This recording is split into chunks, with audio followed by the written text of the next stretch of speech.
Projecten Brugske Kroonappels. Verhuizing Afasiecentrum Venray.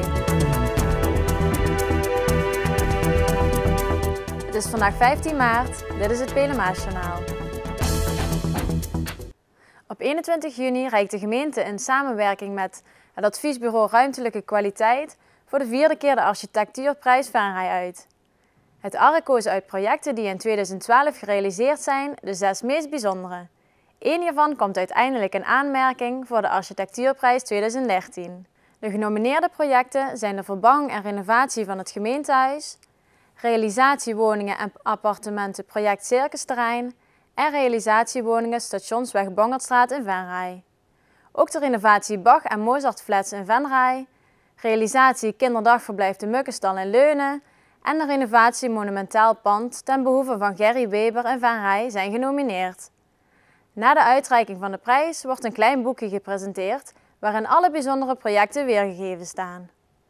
Aan de hand hiervan kunnen inwoners van de gemeente Venray de projecten nader verkennen. Ter gelegenheid van de aankomende inhuldiging organiseert het Oranje Fonds de zoektocht naar kroonappels. Dit zijn sociale initiatieven uit Nederland die kans maken op de prijs Kroonappel. Wijkplatform Brugske heeft 3 activiteiten ingediend. Er zijn in totaal 3 categorieën: jeugd, buurt en helpende hand. Uit elke categorie wordt een winnaar gekozen die €50.000 krijgt en het predicaat Oranje Fonds Kroonappel. Wijkplatform Brugske heeft 3 projecten ingeschreven voor de categorie jeugd. Het eerste is onze huiskamer. Die is in januari helemaal uitgebrand. Alle spullen die erin stonden voor de jongeren zijn eigenlijk teniet gegaan. Van televisie, PlayStation, computers, gewone spellen die erin stonden. Het is allemaal naar de gort. En we krijgen natuurlijk van de verzekering wel een bedrag. Maar daar komen we natuurlijk niet mee uit. Zo gaat dat vaak in dit soort gevallen. En we willen ook meteen deze gelegenheid aangrijpen om, als het erin zit, wat vernieuwing in te brengen. Het tweede item is wat we inbrengen, sport en spel.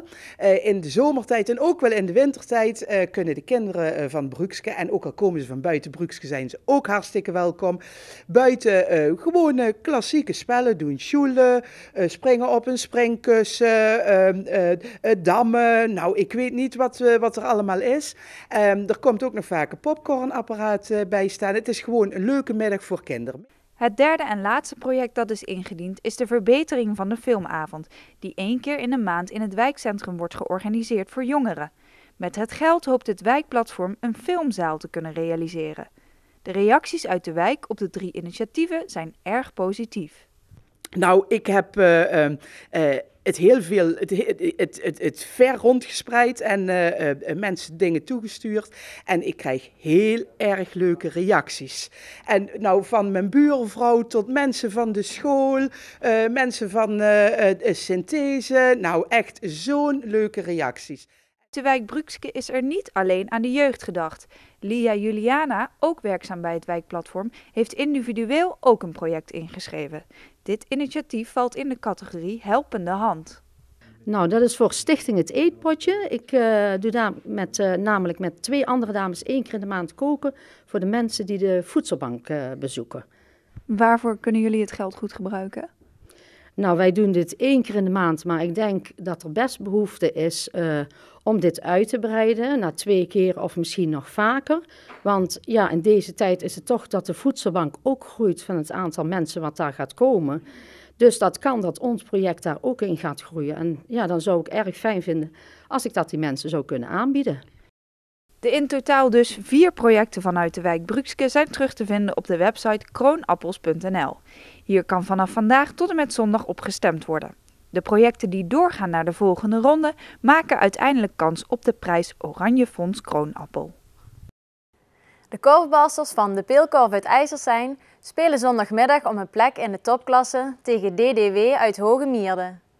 De Peelkorf is de kampioen van hoofdklasse B, terwijl het Brabantse DDW de titel greep in de hoofdklasse A.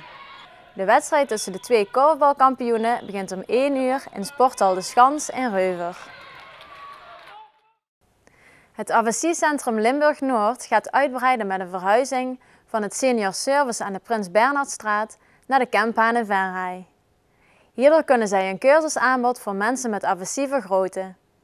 Afasie is tot nu toe nog een redelijk onbekende aandoening. Het is een niet aangeboren hersenbeschadiging door bijvoorbeeld een beroerte. En dit levert problemen met betrekking tot communicatie op.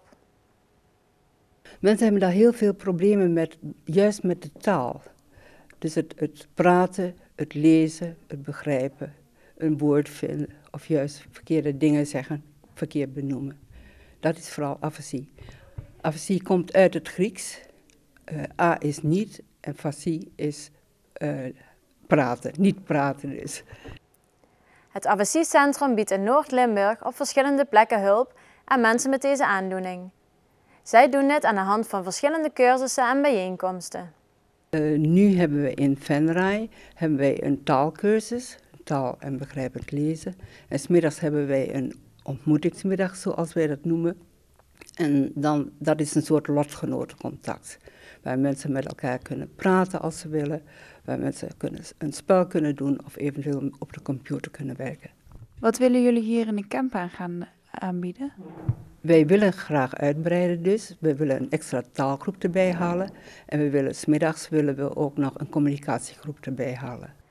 Het Afasiecentrum gaat op 3 september van start op de nieuwe locatie De Kempenhaan.